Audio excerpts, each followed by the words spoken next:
Yeah. Good afternoon, members, and welcome to this virtual meeting of the South West Wales Corporate Joint Committee Overview and Scrutiny Committee.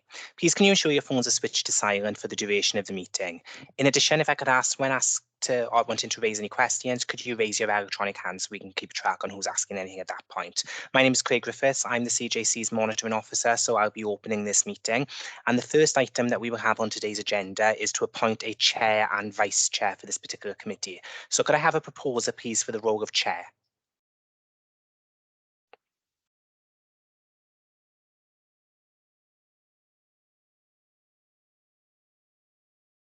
Anyone to propose, Janet? Yeah. I do recall in our pre-briefing, members, we identified Councillor Russell Sparks as a potential chair, so I wonder whether somebody could officially propose him. Yeah, I'll propose him. Councillor Bowen propose. Councillor Black. Thank So you. I wasn't in the pre-meeting, so I wouldn't know what you'd arranged, but happy to propose that. Thank you very much. And so I've got a proposal and a second. I can presume all members are in favour of that, unless anyone suggests to the contrary. Thank you very much. And the next item on the agenda will be the appointment of a vice chair, please. So could I have a proposer for vice chair? I propose Councillor Tim Bowen. Thank you very much, Councillor Davis. And could I have a seconder, please? Happy to second, Councillor Black. Thank you, Councillor Black. Again, I presume members are all in favour of this, unless anyone has any objections to the contrary. Thank you very much. Well, on that note, Councillor Sparks, I'll hand over the rest of the meeting to yourself to chair. Thank you very much, Craig. Good afternoon, everybody, and thank you for the honour of being chair for this group. So we've skipped on to item 3 now, and chair's announcements. You'll be delighted to know that I haven't got any announcements because it's the first meeting. And so we can move on to item 4. Are there any declarations of interest? I can't see any, Chair. No. Thank you, Charlotte. So I think we can move straight to item 5. And Craig, would you like to add anything in addition to the report?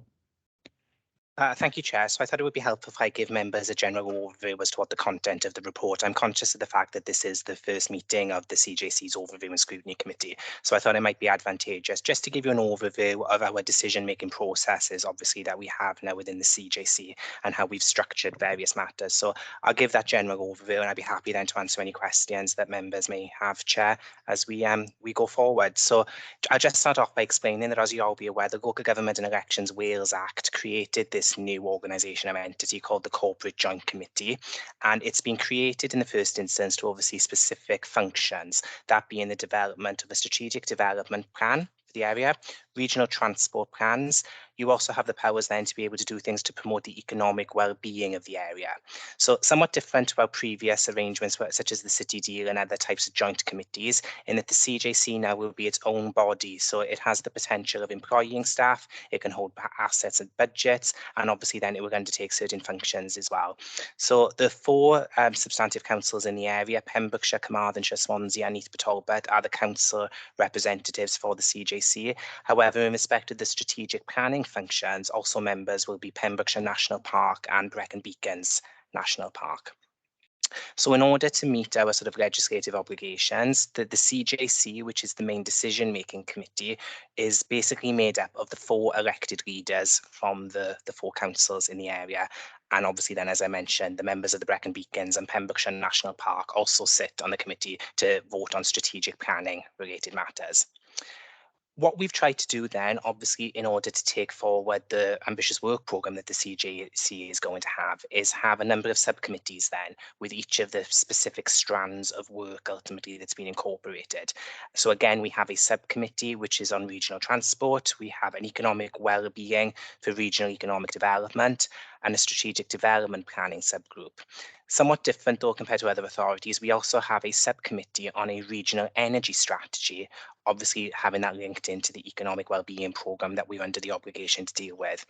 And the way in which we've structured that is there will be a political lead from each individual authority and a lead officer from a different authority, so to make sure we get the full range of officers and members ultimately involved.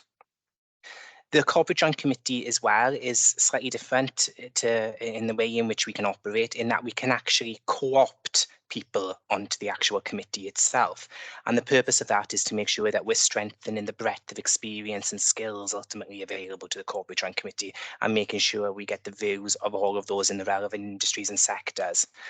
So we have agreed at the previous Corporate Joint Committee that representatives of Swansea University, Trinity St David, Hywel Dda University Health Board and Swansea Bay University Health Board are co-opted to the CJC as well. But it's important to note they're there in a non-voting capacity. So it's just about making sure that we can get the breadth of views ultimately, and for leaders and councils obviously to have that consideration for the various parts.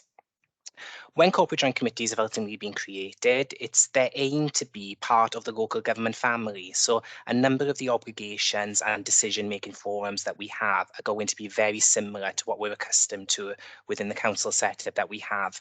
We are required to have a governance and audit committee, whose role, like other authorities, is to scrutinise the financial affairs of the CJC and to look at our governance arrangements. And this is going to be led by Pembrokeshire Council, who are going to be coordinating the work of the Governance and Audit Committee. And our first Governance and Audit Committee meeting is taking place on Friday this week. Again, very similar to county borough councils, it must be chaired by a lay member, and the same obligations then ultimately are covered off then in the way in which those meetings will run. Again, like county borough councils, we're required to have a standards committee. Given that we would hope the level of issues in respect of the standards matters relating to the corporate joint committees is somewhat reduced, the approach that was suggested and then later adopted by the CJC is that we nominate one authority standards committee to be the standards committee for the corporate joint committee. And it was suggested that because the monitoring officer function vested in Neath Talbot, that is myself, it would make sense ultimately for the Neath Talbot Council Standards Committee to be the designated CJC in that regard. But what is important to note is that for the majority of functions, individual standards committees from individual authorities will continue to take precedence. It's only where a conduct issue relates to the work of the corporate joint committee will the regional standards committee then have its forum. Scrutiny, obviously why we're here today, requirement to put an appropriate overview and scrutiny committee ultimately in place, it being a crucial part of the democratic accountability of the CJC. There are numerous different forums ultimately in which scrutiny could take place, and it was decided that a regional overview and scrutiny committee comprising representatives from each of the 4 councils would be the best way ultimately to take this forward. And the next report, which we'll come to, will talk a little bit more about the role of scrutiny and what your terms of reference ultimately are. So I'll leave that element to the next report. So that is in essence perhaps the fundamental governance regime ultimately that we've got in place now ultimately with the CJC, and who has the responsibility for making various decisions. It is still very much in its infancy at this stage. Obviously this is the first meeting of the Overview and Scrutiny Committee today, but I just thought it would be helpful to give you that brief overview of who the key players are, where the different functions ultimately sit. We have some documents out there, which is our constitution, which ultimately documents a lot of these arrangements, and I'll make sure all members of the Scrutiny Committee receive a copy of that, so you can obviously see then those processes there. And I'd be happy to answer any questions the members may have, Chair, but hopefully that flavour of the process would be useful for members as we move forward. Thank you very much, Craig. That's a very helpful introduction, and like you say, it's very early stages for this group. But members, are there any questions for Craig at this point?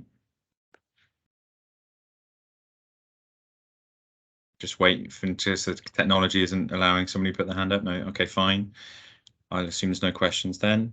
So we can move on to our next item, which is agenda item 6.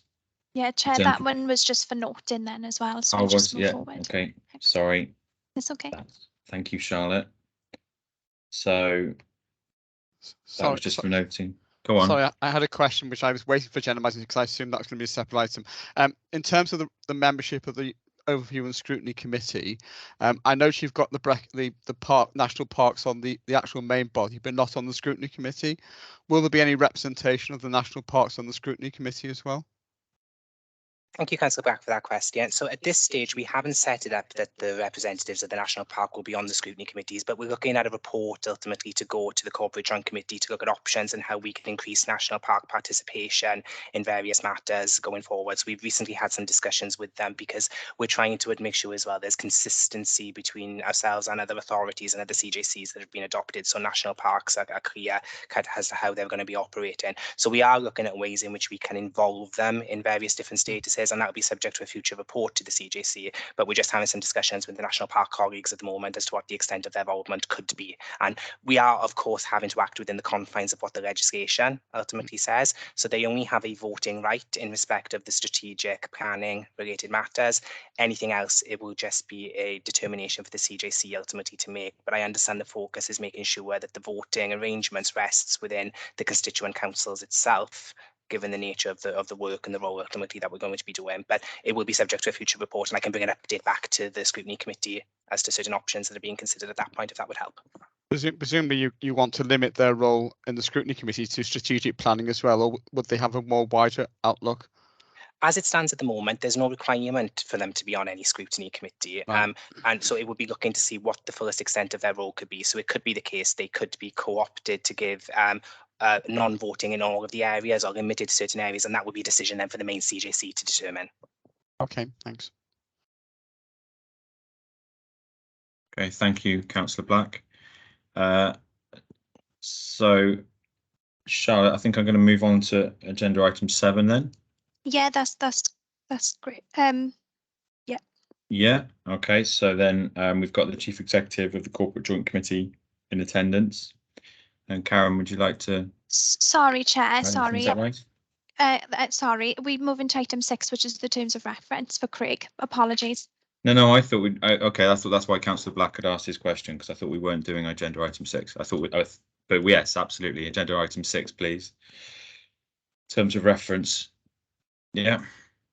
Craig, over to you if you've got anything you'd like to add, Yeah, please. of course. Thank you very much, Chair, for that. So again, just to give members an overview as to what this report is ultimately all about, we've tried to make sure as much as possible that the scrutiny arrangements in respect of the CJC mirror, for the most part, the scrutiny arrangements ultimately that you would be used to within your constituent councils. The law is pretty much the same. The policy and the protocols are very much the same as well. So we've tried to make it as increasingly familiar to you in that sense. So hopefully it wouldn't cause any sort of confusion or understanding for it.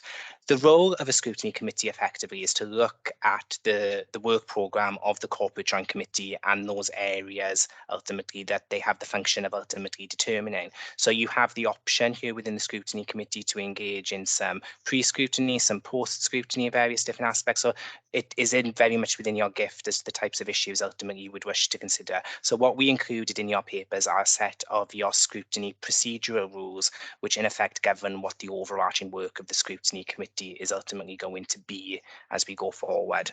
One of the things we're going to have some careful consideration to is obviously making sure that there's no overlap ultimately in place between the work of the scrutiny committee of the CJC and the scrutiny work that will go on within constituent councils as well. They are two separate processes. So we just need to make sure obviously that as we're developing our forward work programme, we're taking those matters ultimately into account as well. But one of the important factors ultimately for scrutiny members to consider today is the types of matters ultimately that you may be interested in undertaking some overarching scrutiny on. And I know the future report or the next report you will see from the Chief Executive may give you some more inspiration about the type of elements where you may feel that there would be that level of interest as we go forward. So according to paragraph 11 of your report, the main functions, shall we say, of the overview scrutiny committee are pretty much set out there for you. And it's about looking at improvement measures and being that critical friend ultimately to the work of the Corporate Joint Committee. So we could look to see how we could do that. A point though to bear in mind is that the implementation of any regional plans and policies will fall within the purview of some of those subject related scrutiny subcommittees that I mentioned earlier on. So perhaps a key question that you as a committee may wish to determine is whether monitoring implementation of these policies will add value, given that perhaps it's going to duplicate what in essence the role of the subcommittee will be. So for example, you may wish to consider some pre-scrutiny work on the regional transport plan that will be prepared. You you may want to look at the evolving governance regimes and potentially offer a review. You could query how the implementation of the regional and economic development plans are to be organised and some of the work programmes surrounding that. So there is a wide remit of the type of matters ultimately you can start considering. And there's no firm determination, obviously, that you have to decide today what your future forward work programme is going to be. The purpose of this report is just to give you that flavour of the types of things you can consider. If there are any immediate issues that can come out of it, we can note them today, but hopefully we can develop this forward work programme as we move forward into future meetings. I'd be happy again to take any questions on that, Chair. Thank you, Craig. Councillor Michael John. Thank you, Chair, and thank you, Craig, for the report. You mentioned paragraph 11, just in that subparagraph H, it says review and scrutinise the performance from other public bodies in the area. Coming on this call, I assumed the scrutiny committee was just to overview and scrutinise the CJC, but what outside bodies, or how would we want to do that? It is very limited is probably the best way ultimately to describe it, Councillor John. It's where those outside bodies are maybe doing some work ultimately with the CJC itself as part of those processes. So it's not looking at a wider remit in respect of every public body and as to how they fulfil functions. So if there are arrangements ultimately in place with the Corporate Joint Committee, or there are certain work programmes that are undertaken which involve external public bodies, then you could bring them into the process as part to find out how those work programmes would go. So it's about looking at it within the confines of the work programme that the CJC is ultimately embarking on. That's fine, if I can just come back. So it's basically, if the CJC lets a contract, for a better word, to an outside body, then we would want to get value for money and make sure they are doing what they've been tasked to do. Yeah, absolutely. And if we have a relationship with other public bodies who are discharging services for us, then we can try and work out how we can link them back in at the same time. Thank you. So, Craig, can I just come in there and clarify that basically, because the CJC scrutiny committee work is going to be so linked to the forward work programme of the CJC, that's really going to be our benchmark, isn't it, for what we're going to be looking at, what areas we'll either pre or post, scrutinise. That's what you're saying, isn't it?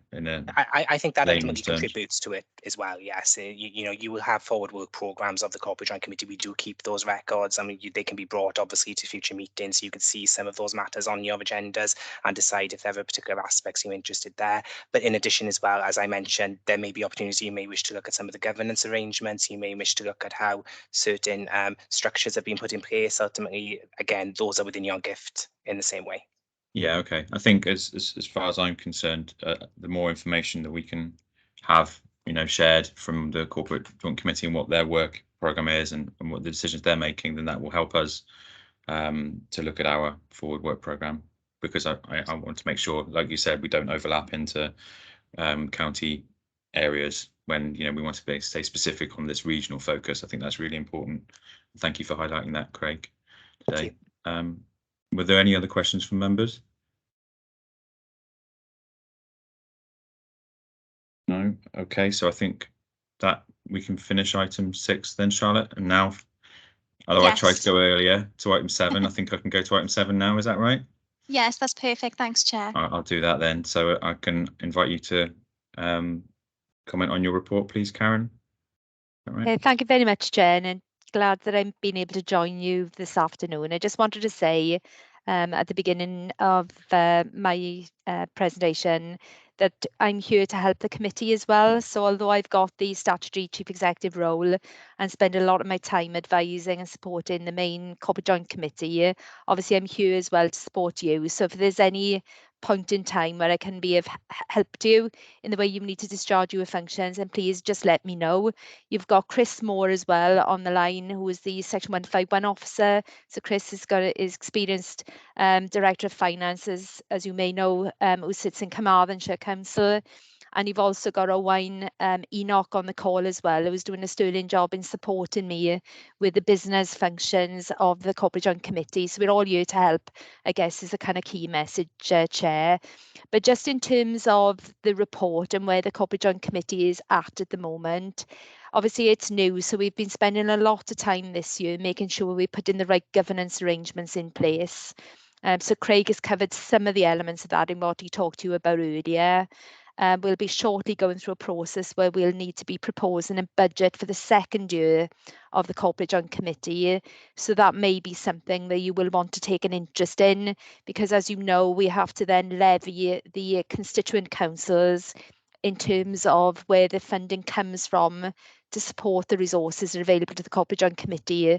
So we'll be looking this side of Christmas to present a draft, I think, Chris, isn't it, to the leaders. And then early in 2023, probably January, February time, we'll be looking then to set the budget for the year ahead. So that's one decision that is coming up that you might just want to note. Just staying on governance, Craig has mentioned that we've co-opted a number of universities and health boards to join the Corporate Joint Committee to give advice and bring some expertise around it. It broadly mirrors the arrangements we've got in place for the city deal. We're in the process of just finalising the private sector input to the Corporate Joint Committee. So some members may be aware that we've got an economic strategy board that sits underneath the city deal. The members of that group are very interested in also supporting the Corporate Joint Committee's work.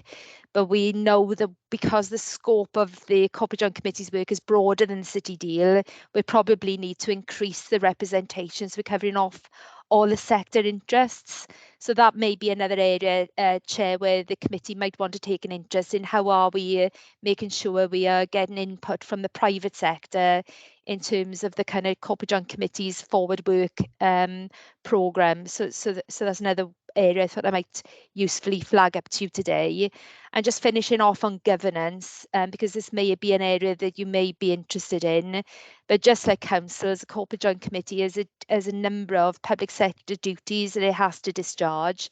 So they will include things like the Wellbeing of Future Generations Act, equality duties, socio-economic duty, child poverty duty, biodiversity duties. And in the way in which we undertake our business, we have to make sure that we embrace all of that. So just as you will be used to in your own councils, where you get integrated impact assessments, wellbeing objectives, all of those kind of things, the same frameworks are applied to Corporate Joint Committees. So that may be an angle as well. If, for example, we're developing the transport plan, and I'm only saying this because it's something I've been talking about recently, we want to make sure that people with protected characteristics needs are taken into account in the round when we're doing that piece of work.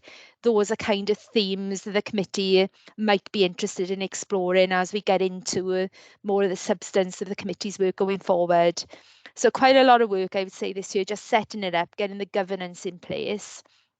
Now, as far as substantive work is concerned, the CJC has adopted the Regional Economic Development Plan and the Regional Energy Strategy earlier this year. My understanding is that those documents went through the constituent councils before they came to the CJC. So I'd hope that members are familiar with those documents. So very much the focus of the Corporate Joint Committee now is in implementing those plans. So again, that might be something you might want to think about in terms of your, what you choose to prioritise for scrutiny. What is coming up on the horizon is a substantial piece of work to prepare the regional transport plan. So we'd expect that to be getting underway into the next financial year in particular. And there's some really big items in there around the Swansea Metro proposal, for example, what the policy and the development programme might be around bus and so on and so forth. So that's a very significant piece of work that we will need to move forward with in the next financial year. And then in a slower timescale, which is already underway, is the preparation of then the strategic development plan for the region. So if I was kind of summarising the work programme for the CJC for you at the moment, there's a bunch of work that I've mentioned, which is about setup and governance. There's the 2 substantive plans that have already been approved that now need to move into implementation, and that's energy and economic development. And then there are 2 substantive pieces of planning work around regional transport and strategic development plan that you will see more activity around as we move into the next financial year. and all of that within a context of what's looking to be a very, very challenging economic outlook for next year. So that's why I particularly mentioned the budget round, because I'm sure members will have an interest in the cost of running the CJC, and how that's all being funded going forward. So that's probably all I wanted to say, just really in terms of introducing myself and just giving you a bit of a picture of where we've got to. And as I say, I'm very happy at any time to come and help the committee with whatever work you choose to focus upon.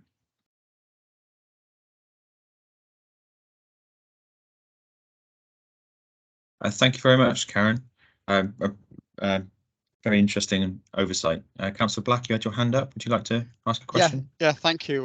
Very interesting. I got a couple of questions. I'm more interested in the policy side, to be honest, than the governance side, because I think that's, you know, there is an audit and governance committee which can deal with things like that.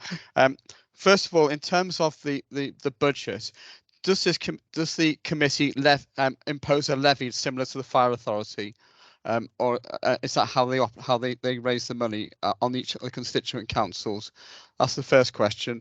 And the second question in relation to paragraph 15 of the report on page 31 of the agenda, it says that the CJC needs to develop and approve a regional transport plan by December 2022, which is next month, and consult with the public on a plan by June 2022.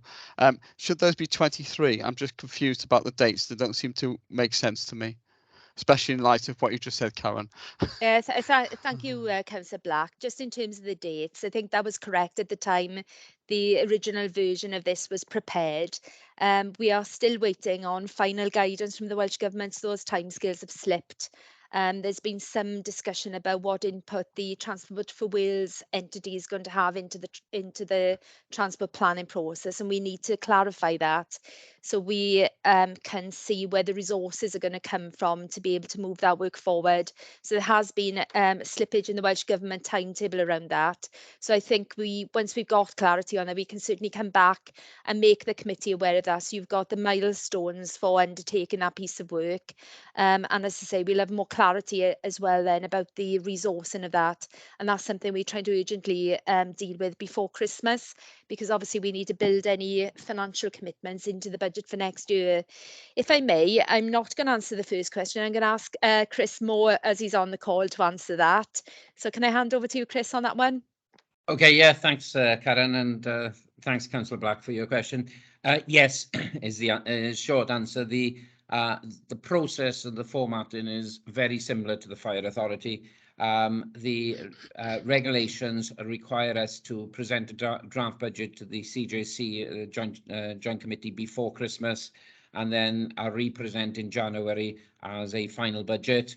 The budget will then be distributed over the constituent authorities on the basis of a levy, and at the moment we have actually distributed it on the basis of population. Now there is, I say at the moment, that was based on last year, that's based on the lion's share of it this year, but there is actually a little quirk in the legislation in the fact that because the National Parks Authority have a role within the Joint Committee, and it is a defined role in many respects in terms of what it can vote on, which is mainly around planning.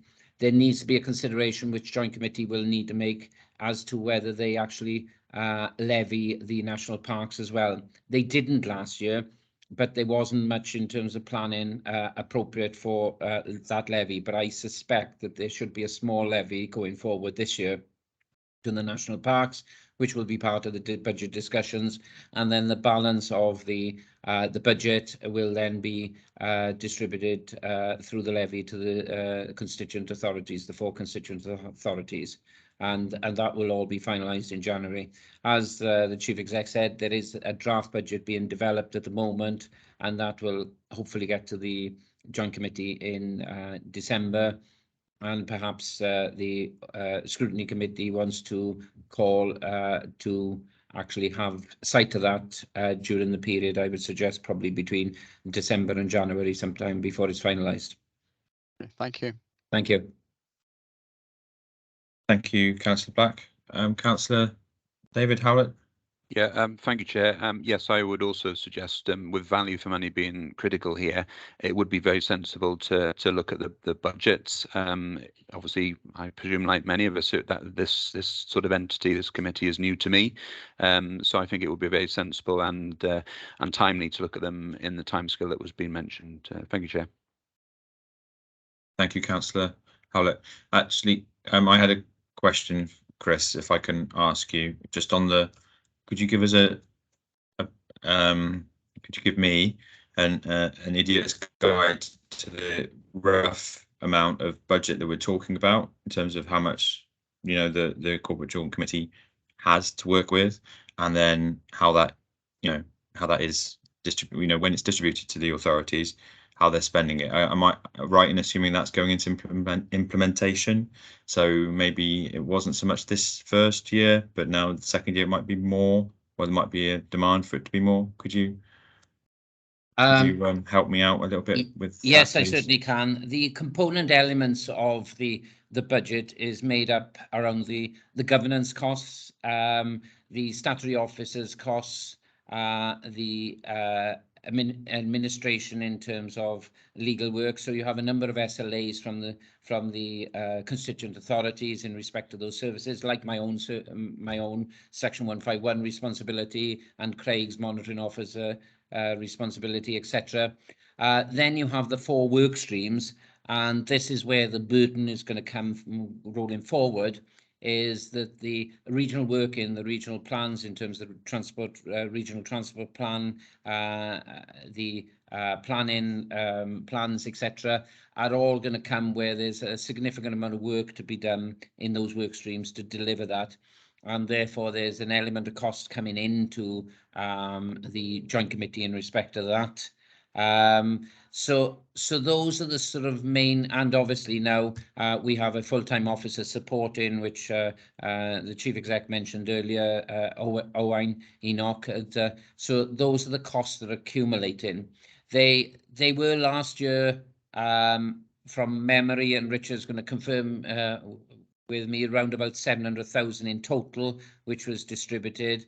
Inevitably, because these work streams are now developing, that cost is going up. And as I say, there is a draft paper which is going to be discussed over the next week with chief execs in terms of initial view. But it's really delivering the requirements of the CJC now. So the population is as a distribution, just to give you a guide. Obviously, you know, the population in City and County Swansea is the highest, so proportionally they will get a little bit more of the levy than, say, Neath and Talbot or Pembrokeshire. So so that is proportionally spread around. I could certainly share last year's budget with you. To be fair, it's probably a little bit premature before I have a discussion with the chief execs as to sharing the initial budget for next year, because I'm sure the chief execs may have some views on some of the points within the budget at the moment. Thank you, sorry, Rich, Chris. Can I just Sorry. invite Richard in? I think Richard wanted to clarify probably the figures from last year, actually, because he's probably got them up on the screen.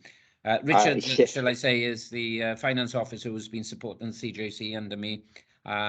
Unfortunately, this is his first and last meeting, because he's decided to move on to I'm not sure whether better things, but things that entice him more, actually, in terms of work. So he's taken a career move forward to another role. So certainly Richard's done significant work in terms of building up the budgets and building up the work around it, and he will be missed by both the Swansea Bay City deal and the CJC and myself. But I'll let Richard come in and just comment now. Yeah, thanks, Chris. I just wanted to comment on the budget figures. So the CJC was developed or implemented last year, but we had a zero-based budget last year. And then we presented a budget for this year of 575,000 as a transitional year until it moves into full development. And we're still working on that as we at the moment. Thanks. Thank you, Richard, and good luck with your new career move as well. Thank you, Chris. That's very helpful. Okay, Councillor John, I can see you waiting patiently there. Yeah, thank you again, Chair. And on the subject of budgets, really, I mean, we're at the first meeting as a scrutiny committee, so I mean, we can't go too far ahead. We got to see how things pan out. But paragraph 31 is a little bit sort of could be read as alarming, or it could be fair enough. But it says the CJC must provide its chief executive with such staff, accommodation, and other resources that are, in the chief executive's opinion, sufficient to allow the chief executive's duties under this section to be carried out. Well, I mean, that's very sort of vague, really, isn't it? I mean, does it mean that if a chief executive says, I want extra staff for this, that, or whatever, I mean, I'm presuming this is our job to scrutinize that then, but bearing in mind the chief executives will rotate on the next paragraph, or paragraph but one, rotate annually. You could have different views of different chief executives from their own particular budgets within their own particular council. Because I mean, I'm sure all the councillors here at the moment are going through briefings on budget setting for the coming year, and it's an extreme challenge. So that number 31 just seems a little bit, put a lot of power in the chief executive's hands. Thank you. Thank you, Councillor John. Aaron, would you like to? Yes, if I Respond? just come back to the point that's been made there by Councillor John, the words are taken from the Local Government and Elections Wales Act, so they are what they are, unfortunately.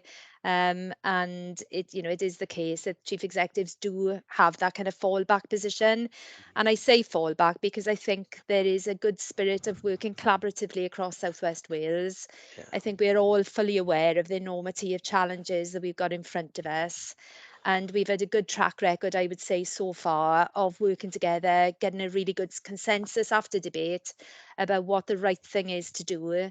And ultimately, of course, whatever advice I give, the leaders have got to endorse it.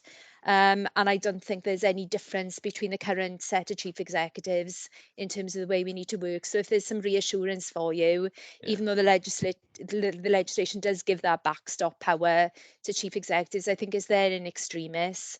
And I think what we would expect, and what you should expect from me, is that we do things through collaboration, genuine collaboration. We work, I think, as somebody else in the call has said, to deliver best value for money for the public pound. And I think by getting developing processes that are inclusive, we arrive at the right solution that we can all get behind. Yeah, thank you for that. And I mean, I raise it as a sort of a talking point, really, because I know there will be good collaboration. I know we've all got the same challenges, and it'll have to be a bit of common sense. But tongue in cheek, then, as that came from Welsh Government legislation, perhaps they'll put some more money into local authorities to cover this. But there we are, like I say, tongue in cheek. We live in hope, Councillor John. Thank you, Councillor John, and thank you, Aaron. I think, certainly from my point of view, the work of the CJC really highlights some of the key concerns that are shared across the authorities. You know, the economic delivery plan, the regional transport plan, and energy. I don't think the issues could be any less current, really, for us and for all of our residents in the different authorities. And I welcome, I think, the opportunity for us all to work together across the authorities to try and make sure that whilst the CJC goes ahead and does its work, that we perform a function of scrutiny on that. And so, to that point, Chris, I would like it if you could share the last year's budget information with us, please. That would be very helpful, just to give us a starting point, and perhaps maybe then, members, we can start to think about our forward work plan and what areas we'd like to look at. I know Craig mentioned some ideas earlier. Is it worth us just discussing that briefly now, if anyone's got some ideas? Chris, I can see you'd like to come back in. Yeah, sorry, Councillor Smart. I was just thinking probably the easiest and most efficient way of sharing the budget from last year is if I pass the link on of the CJC meeting where it was approved to Charlotte, and Charlotte can distribute it to all members because it was approved back in January, if that's okay. Yes, that's very straightforward. Yeah. Thank you, Chris. Thank That's you. very helpful. Yeah. Thank you. Councillor Black. Ti mute. I'm on mute, right? Okay. Obviously, I think in terms of next year's budget, we want to have a look at that as it's being put together. I would have thought. I think that Karen said there were 2 plans, energy, and I can't remember the other one which has been approved already. Is that Economic development. Economic development. So I think clearly that there are 2 plans already being put into place, which is worth looking at how they're being implemented, what objectives are being set by those plans, and where those objectives are being met. So that seems to me those 2 things can be looked at as well. And at some stage we will want to look at the regional transport plan. But it seems to me those 3 particular ones are ones which we could be getting on with while the regional transport, while the Welsh Government gets its act together on the regional transport plan. And it did occur to me in terms of the levy that as national parks do get a substantial grant from the Welsh Government, that any levy on the national parks will mean some Welsh Government money coming back to the CJC, but that's just me tongue in cheek. Okay, thank you, Councillor Black. Charlotte? Hi, Chair. Sorry, I was just going to suggest, just because you mentioned about the Scrutiny Forward Work Programme, and I know a few topics that have come up in the discussion that you may want to include on your Forward Work Programme. I just wanted to suggest that it might be worth us having a separate meeting for us to purely discuss the Forward Work Programme, more of an informal discussion, and we can get that sorted then if you were more inclined to do that, Chair. Thank you. I think that's a great suggestion, Charlotte. Hopefully everyone agrees that's a good idea. We'll arrange that then, Charlotte, and I'll take myself back to the agenda, shall I, Charlotte? Is that? Yeah, that's entirely up to you, Chair, but I just thought so. it might be a suggestion that we could do the Forward Work Programme separately, and I can make arrangements outside the meeting to get that organised. I think that if would you were be very happy with helpful. that. It would save us keeping officers here as well. Item 8 on the agenda, then, if I move on, was any urgent items, I think, wasn't it? But there aren't any, as I understand it. That's right, Chair. I haven't been notified of any. Haven't been notified of anything. So, has anyone got any other questions they'd like to raise? Any other business before we start to pull things to a close? No. Okay, if you can hear the rain on my roof, I'm apologising for that on the microphone. It's absolutely pouring down here now. I would like to thank all members for attending today. I'd like to thank the officers for the work that they've done and the support that they've offered us in our initial meeting. I thank you, Chief Executive and Section 105 officer. Is it Chris? 151. 151. I'll get there in the end. 151. Thank you, Chris, and thank you, Karen. Thank you, members. Thank you, Charlotte and Craig.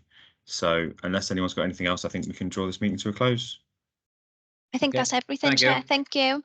Okay, thank you. Thank you, everyone. We'll see you again. And we're quarterly on our future meetings. Thank you. Bye. Thank you. Bye. Thank you.